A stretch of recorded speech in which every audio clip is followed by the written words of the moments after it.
वक्फ इस्लामी बंदोबस्त होता है। धर्म से जुड़े या धार्मिक मकसद के लिए दान दी गई प्रॉपर्टी को वक्फ प्रॉपर्टी कहते हैं। वक्फ अरबी भाषा का शब्द है। इसका अर्थ है धर्मार्थ यानी चैरिटेबल ट्रस्ट। ये ट्रस्ट अपनी मिल्कियत वाली संपत्तियों से होने वाली आमदनी का इस्तेमाल धार्मिक कामों के लिए करते हैं। भारत में ऐसे बंदोबस्त वक्फ एक्ट के तहत आते हैं। इसके तहत प्रॉपर्टी की देखरेख वक्फ बोर्डों के जरिए की जाती है। एक बार दान दिए जाने पर प्रॉपर्टी वापस नहीं ली जा सकती। उसका इस्तेमाल धर्म से जुड़े कामों के लिए ही होता रहता है।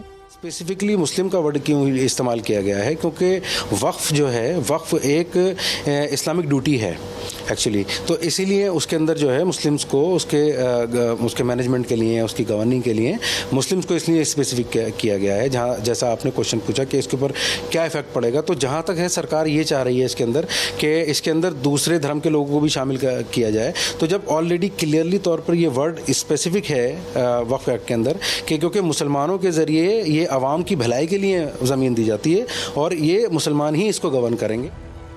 वक्फ अधिनियम 1954 में पारित किया गया था। वक्फ संपत्तियों को नामित करने के लिए गवर्निंग बॉडी को ज्यादा ताकत देने के लिए 1995 और फिर 2013 में संशोधन किया गया।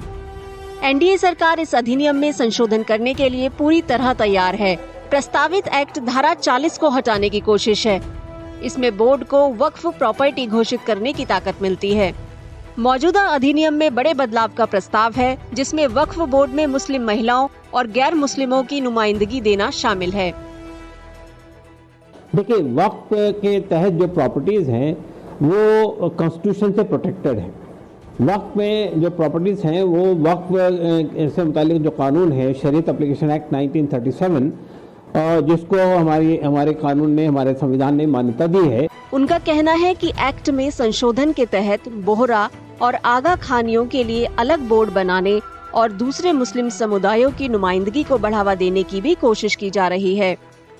संशोधनों का विरोध कर रहे लोगों का कहना है कि केंद्र सरकार जिला कलेक्टरों को वक्फ प्रॉपर्टी से जुड़े विवाद सुलझाने का अधिकार देना चाहती है। सरकार वक्फ बोर्डों की ताकत कम करने के लिए कानून में 40 से ज्यादा बदलना करना चाहती है।